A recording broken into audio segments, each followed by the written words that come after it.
Você assistiu esse primeiro debate presidencial na Band, claro, né? Provavelmente você tá aqui nesse vídeo por causa disso. Bom, e se eu te falar que teve um monte de argumentos canalhas, mentirosos ali, falaciosos, até não poder mais? É isso que a gente vai mostrar nesse vídeo. Então vamos olhar aí 5 canalices e mentiras. Vem comigo.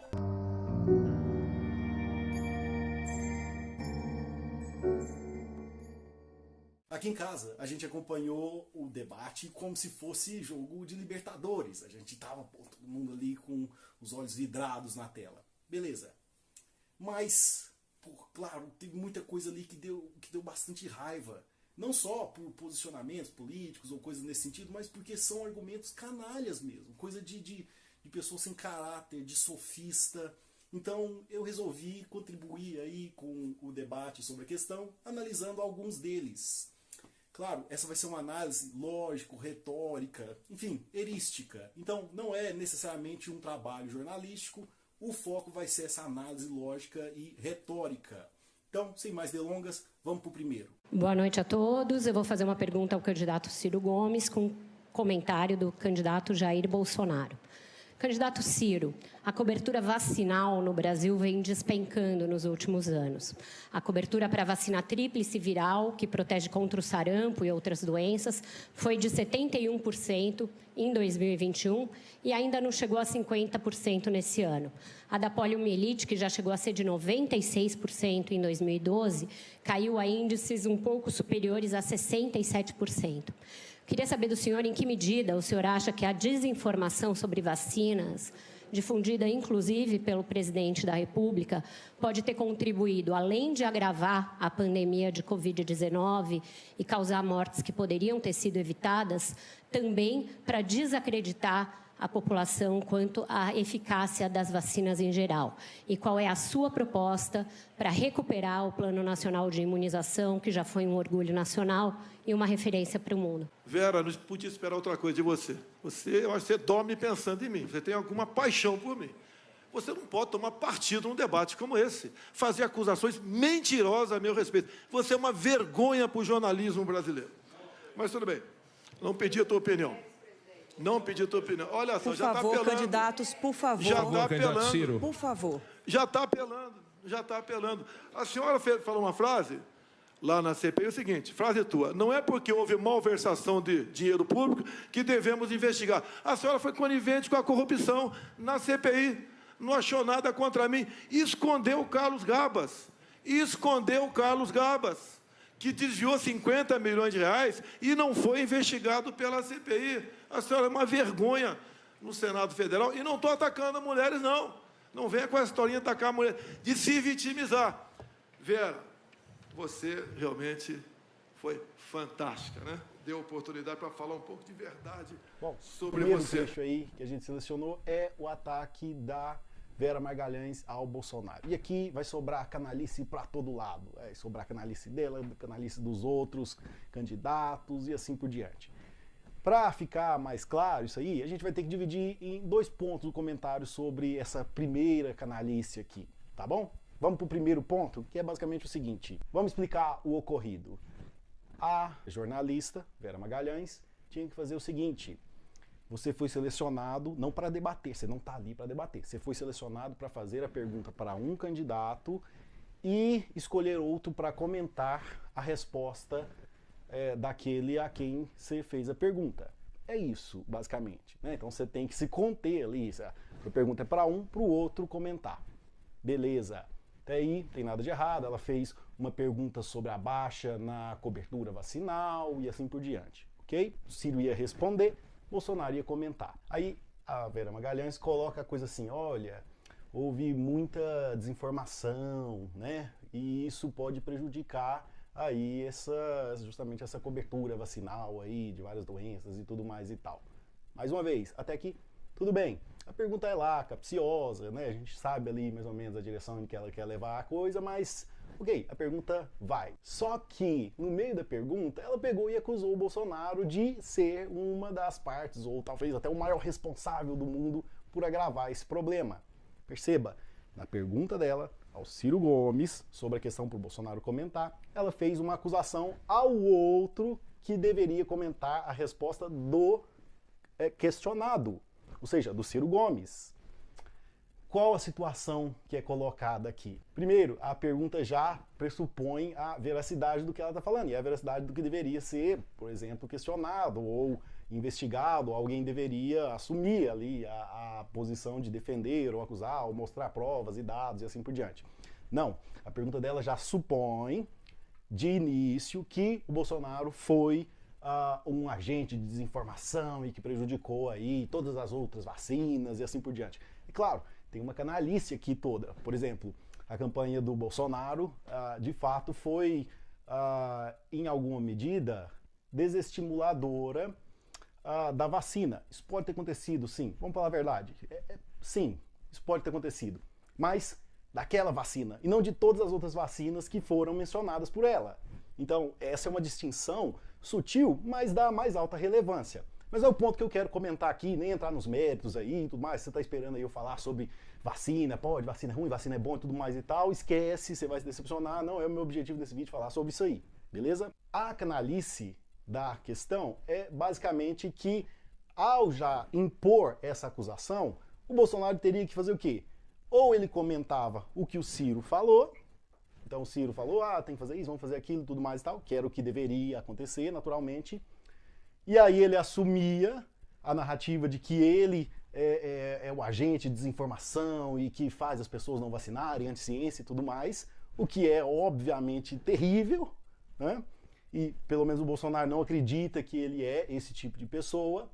Ou o Bolsonaro comentava o que ela falou e deixava o Ciro sem resposta, ou sem um comentário e tal. Essa é a situação capciosa colocada aqui.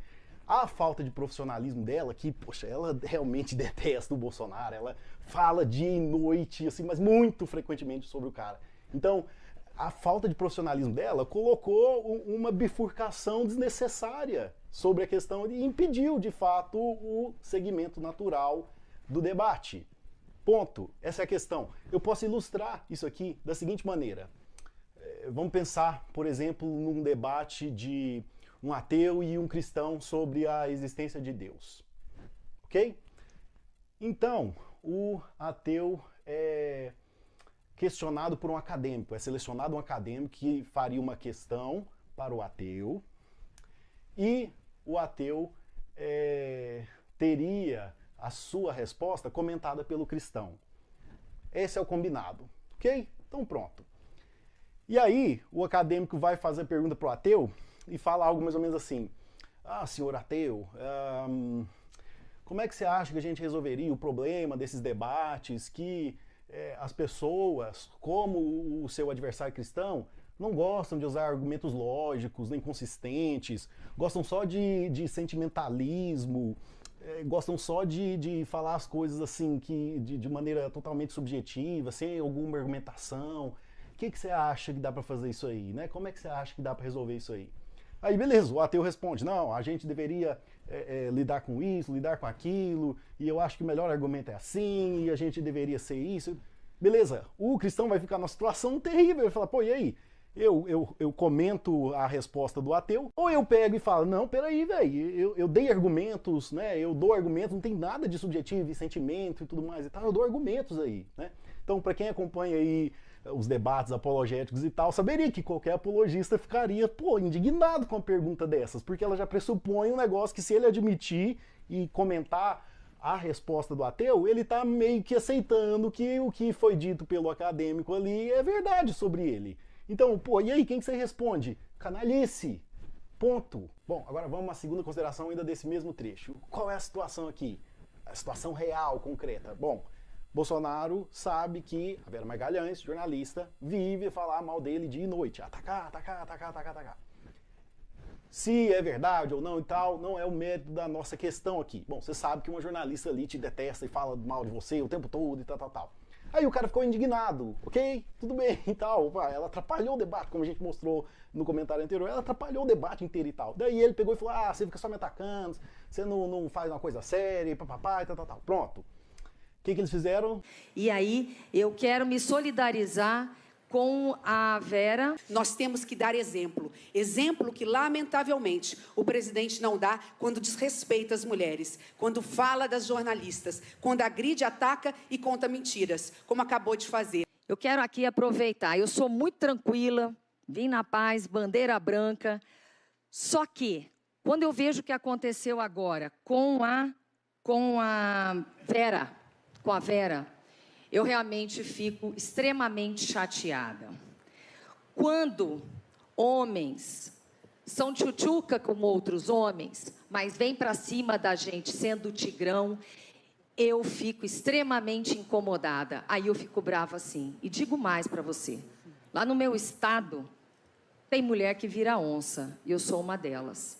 Eu não aceito esse tipo de comportamento e de xingamento. E, acima de tudo, disseminar ódio entre os brasileiros e nos dividir. Presidente Bolsonaro, a grande questão da incompreensão e da crítica que muitos fazemos é que o senhor, aparentemente, não percebe ou não dá valor, não respeita, com a devida delicadeza, com a devida profundidade, que todos nós devemos, essa grave questão feminina. Nós assistimos todos aqui, a jornalista Vera Magalhães, quantas vezes já me criticou, quantas vezes já me trouxe algum dissabor no seu jeito, no seu estilo de fazer. A minha é uma amiga que eu respeito, que eu quero bem e respondo, às vezes, assim, com certa dureza. Eu queria terminar essa participação nesse debate me solidarizando a senadora Simone e a jornalista que foi agredida. Pô, vamos fazer uma tempestade, a narrativa é Bolsonaro não gosta de mulheres, tá aí a evidência concreta, pô, pra qualquer pessoa sensata, pra qualquer pessoa que tá querendo analisar a coisa assim, realmente, não, deixa eu ver os métodos da questão e tudo mais e tal, ela não teve nada de ataque a ela enquanto mulher, ou seja, não foi atacada por ser mulher. E atacada também é uma forma já, uma narrativa, de acompanhar a narrativa. Quem atacou foi ela, atacando ele no meio de uma pergunta, tudo que eu expliquei para trás aí. O que o cara fez foi se defender, mostrar a indignação contra ela e tudo mais e tal. Pronto, é isso. A lógica é tão simples que os argumentos, por exemplo, de analogia parecem até triviais, né? Então, sei lá, você tá de boa lá na sua casa, aparece uma mulher com arma e atira em você. Pá, e tal, né? Aí você tá com a arma lá na sua casa, você vai, revida e atira nela. Aí alguém fala, nossa, você atirou nela porque ela é mulher, né? Não, porque ela tava com a arma e tava me assaltando, pô. É só isso, né? Ou então, sei lá, uma mulher mente lá sobre você e tal. Aí você pega e fala, ó, você desmente ela, fala, você tá mentindo e tudo mais e tal. Aí ela fala, você falou que eu sou mentirosa porque eu sou mulher? Não, porque você é mentirosa. Não teve nada com mulher isso aí. Então, eles montaram essa narrativa e aí todo mundo, poxa, pura retórica, pura demagogia. Demagogia, aliás, é uma palavra de lei, assim, que a gente viu muito isso aí. Então, a galera pegou e, ai, nossa, olha, eu vi esse ataque à mulher aqui e tudo mais e tal. Pô, que canalice, cara, que canalice, né? Pô, tem alguns ali que eu tava até falando, ó, é um argumento interessante e tudo mais e tal, mas, pô, entrou nessa aí eu já vi que é demagógico, é canalha ou é burro. Pode ser que a pessoa seja burra mesmo, né? Olhou ali e falou, nossa... Ele falou, ele atacou a mulher, tá? A pessoa pô, não conseguiu perceber, distinguir as duas coisas, né? E aí, quando você tá viciado por uma narrativa, você pega e engole a coisa com esse sabor, né? Então, pô, mais uma vez um exemplo aí, claro, de canalice. Ponto. Acabou. Não houve um ataque a ela por ser mulher, não houve ataque a ela por ter cabelo curto, não houve nada. Né? Alguém poderia falar, nossa, você atacou ela só porque ela tem cabelo curto. Você atacou ela só porque ela tem, sei lá, 1,60 m, não sei quanto que ela mede assim, mas todo mundo ia ver que é um argumento bem idiota, né? Claro que não, pô, ataquei ela porque ela me atacou e fez um negócio errado e tal. Então, pô, é isso aí, né? Feminismo é vitimismo, né? E canalice. Ponto. Vamos pro próximo trecho aí pra gente analisar. O senhor disse certa feita, para chocar todos nós, que nasceram os seus 3 filhos e que aí nasceu uma filhinha porque teve uma fraquejada. Ô, Ciro, eu já te falei da fraquejada, já me desculpei, peço desculpa novamente. Agora você... Não, mas você... Peraí, é minha vez de falar. Agora você falou que a missão mais importante da tua esposa era dormir contigo. Pelo amor de Deus, Ciro. Pelo amor de Deus. Espero que você peça desculpas também aí. Tá? 20 anos atrás, eu cometi uma absoluta infelicidade de fazer uma gracinha com uma mulher extraordinária que foi minha mulher durante 18 anos. Já me desculpei por isso 1 milhão de vezes. E isso é de se desculpar a vida inteira. Eu não queria trazer esse tipo de argumento aqui, a não ser pela sua falta de caráter de trazer um assunto pessoal de 20 anos atrás pelo qual já disse, me desculpei muitas vezes, foi uma infelicidade de alguém criado em ambiente machista, reproduziu cultura machista. Mas eu aprendi isso, você que não aprende nada nunca. Vamos para a segunda canalice aqui, beleza? O Ciro pega e o Bolsonaro questiona ele sobre, e aí, o que você vai fazer, o que a gente pode ampliar, o que dá para fazer sobre políticas para a proteção das mulheres e assim por diante, beleza? Aí o Ciro faz ali a bravatinha dele, ai, olha como você tratou a Vera Magalhães e tudo mais, ponto passado, beleza? Aí ele pega e fala assim, aí, pô, fiquei chocado, né? Você pegou e falou assim, pô, tal, dei uma fraquejada e tal, beleza? Aí o Bolsonaro fala assim, não, eu já pedi desculpa por isso aí, né? E aí, mas você também, olha o que você falou, você pegou e falou assim que, pô, a maior realização da sua mulher era dormir com você e tal. Aí o Ciro pega e nossa, né? Fica todo doído, fala, não, o que é isso? Eu trouxe uma coisa pessoal, né? O Bolsonaro fala, você tinha que pedir desculpa. Ele fala, eu já me desculpei disso aí, você traz um negócio desse, além de ser um trem pessoal. Mas peraí, quando ele pegou e falou que o Bolsonaro falou da fraquejada, sobre a filha dele e tudo mais, era pessoal ou não? Era pessoal também. E quando ele falou, mas você não pode trazer um negócio que eu já me desculpei. O Bolsonaro falou, pô, eu também já me desculpei e tudo mais e tal. Então peraí, cara, né? Por que vale a regra pra ele não vale pra você e tal? Pô, canalha, né? Canalha. Fora, assim, o negócio eu nem quero comentar muito, mas, pô, o Ciro é um hipócrita. Se tem um cara violento, né, e áspero, e que já bateu em repórter, é ele, né? Então, pô, peraí, vamos lá, né? Mas beleza, a segunda canalice é essa aqui, a hipocrisia que ele usou pra tentar ali argumentar com o Bolsonaro. Ficou na cara, sabe? Foi um negócio assim, bem na sequência e tal, então foi incrível mesmo, né? Canalha, canalice, aí escancarada para qualquer um ver. Vamos pro próximo. E eu estou muito tranquilo porque eu pensei em falar de obras públicas que eu fiz aqui, mas é tão medíocre o Brasil de obras hoje que eu não vou falar para não humilhar quem está governando o Brasil. Bom, nesse trecho aqui, o ex-presidiário, dito muito bem pelo Bolsonaro, o ex-presidiário pegou e falou assim, poxa, eu não vou nem mencionar ali as obras públicas, né, feitas pelo governo para não humilhar o adversário. Peraí, o que isso quer dizer? Ele não quer humilhar o Bolsonaro, por quê? Porque ele quer ajudar o Bolsonaro? O Lula virou um bolsonarista? Qual a lógica disso aí, né? Parece, sabe, aquele cheirinho de mentira, sabe? Se é um argumento tão consistente, se ele fez tanto e humilharia, ele não usaria esse argumento? Sabe? Na melhor das hipóteses, ele esqueceu isso aí, pô, deixou de lado e tudo mais e tal. Mas, pô, tá aí com cheiro de canalice e mentira. E mentira. Ao mencionar ali, erros, né, supostamente erros aí graves do governo e tudo mais, ele não estava querendo humilhar o cara? Não era essa a ideia? Ele não argumentou com esse itinerário, assim, de, pô, vou, né, descredibilizar o cara pra caramba e tal. Bom, se ele tinha isso aí, que era humilhante, né, que destruía e tudo mais e tal, ele não usaria? Pô, né, isso aí tá com um cheirão aí de mentira mesmo e canalice, né? Ponto final. Mas uma argumentação canalha, né? Quem usa esse tipo de coisa é sofista, mentiroso. Eu não usei ainda o meu super argumento, porque se eu tivesse usado eu te destruía muito mais fácil e tal e tal. Para com isso, cara. Você tem a chance de fazer isso, você não fez? Pô, né? Isso aí é canalice e parece mentira pra caramba. Tem cheiro de mentira. Não seria nenhuma surpresa, evidentemente. Vamos pro próximo. Sigilo de 100 anos, uma lei lá do tempo da Dilma. Para as questões pessoais, meu cartão de vacina ou quem me visita na Alvorada. Nada mais além disso. Orçamento secreto, eu vetei. O parlamento derrubou o veto. É lei. O seu partido, Lula, votou para derrubar o veto no tocante ao orçamento secreto. Não tenho nada a ver com isso. Se você estiver gostando aí do vídeo, não se esqueça, viu, de dar o like. Isso aí vai ajudar mais gente a ver esses argumentos. Então, isso é importante pra caramba pro canal, tá? Pessoal, nosso canal aí tá crescendo, né, e tal, tá começando agora. Dá o like, cara, e compartilha isso aí com alguém. Manda pra uma outra pessoa aí que você gostaria de ver discutindo essa análise, né, do debate e tudo mais e tal. Então, manda isso aí para alguém e tal, que vai ajudar a gente também demais. E se você tá achando que é interessante, vai ajudar outras pessoas também, de repente, a abrir a mente aí, se desenvolver intelectualmente e analisar as coisas com mais rigor, beleza? Um dos argumentos mais usados aí é, o orçamento secreto, teve um orçamento secreto, então todo mundo monta essa narrativa, pô, pra que é isso?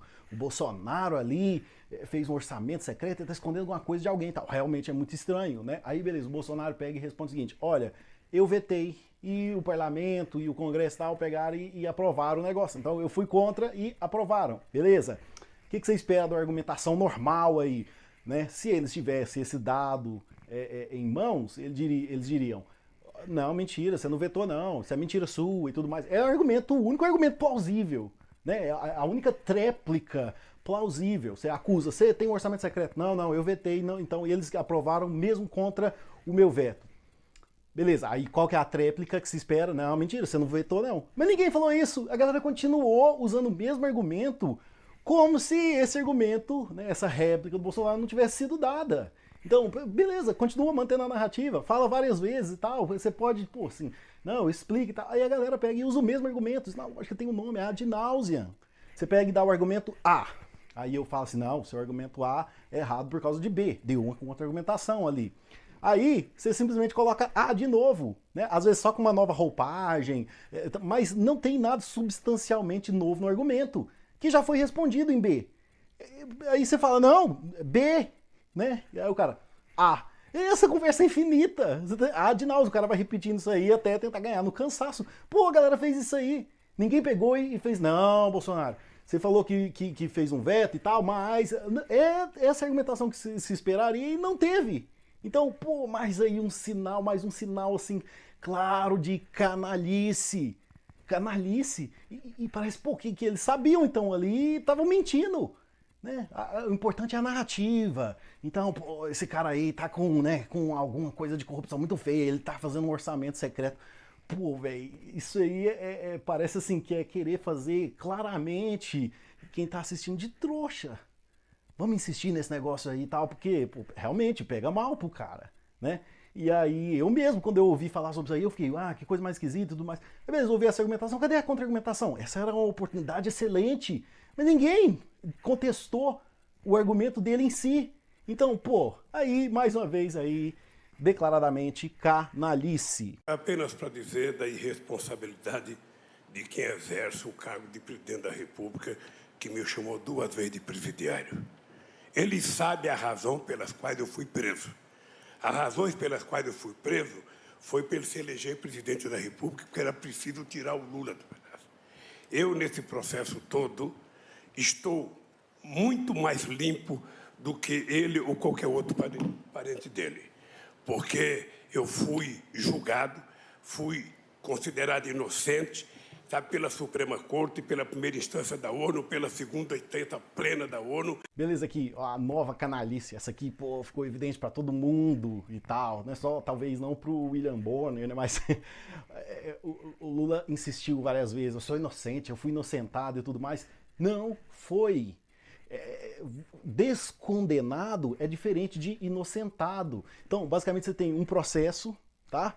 E ocorreu esse processo e tudo mais e tal, e aí alguém, né, lá do STF considerou assim, não, o processo foi, teve vício aí de forma, não foi procedente, então esse processo tem que fazer o quê? O que tem que acontecer com ele? Ele vai ter que começar de novo num outro lugar que seria o lugar adequado, não podia ser em Curitiba, tem que ser em outro lugar.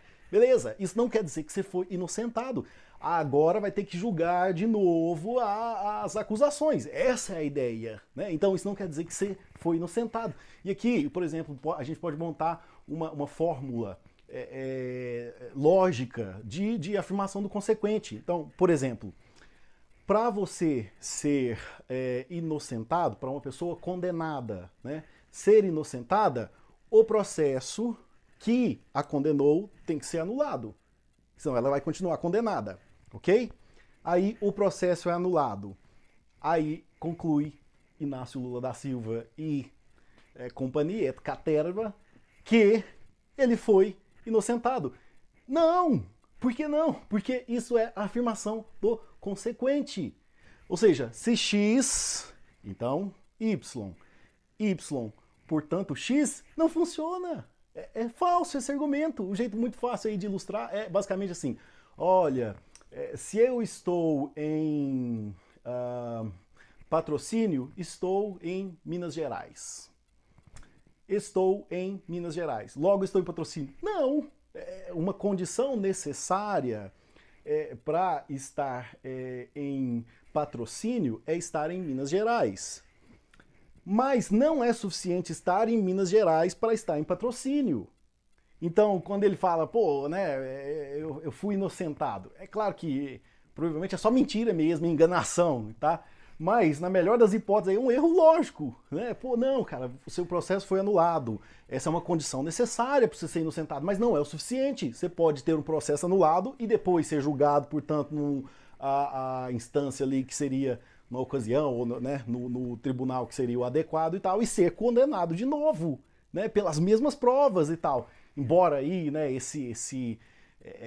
essa jogada aí jurídica e tal, fez as coisas prescrever e tal, mas não quero entrar nesses detalhes jornalísticos aí e jurídicos. O ponto é, mais uma vez, um erro aí, pô, brutal, né? Ou um erro de lógica brutal, ou a pura canalice mesmo. Ou talvez os dois, né? O canalha sofista, gosta de trabalhar com falácias, né? E essa é uma falácia aí clara da afirmação do consequente. Beleza? Olha, esse aqui foi o nosso primeiro vídeo, tá? Então pode ficar aí, se inscreva no canal que já vai cair a segunda parte, porque tem muito mais canais, é óbvio que tem, né? Você fala, mas você não falou disso, não falou daquilo e tal. Pô, é claro que de análise retórica ali você tem mas um monte de argumentos muito canalhas ou mentirosos e tal. Então, fica tranquilo, vai ter mais partes, então se inscreva no canal aí e ativa o sininho pra você não perder quando cair a segunda parte, tá? Já, o mais rápido possível, a gente vai colocar isso aí. E caso você tenha gostado, pô, o canal é legal, hein? O argumento é bacana e tudo mais e tal, eu vou deixar aqui, ó, vai ficar um vídeo e vai ficar aqui uma playlist para você conhecer aí melhor o nosso canal e tal, e ver, a maioria são argumentações filosóficas, né, não partidárias, mas argumentações filosóficas sobre conservadorismo e cristianismo e tal, então pode ser que você goste aí, clica aí e divirta-se. Até mais!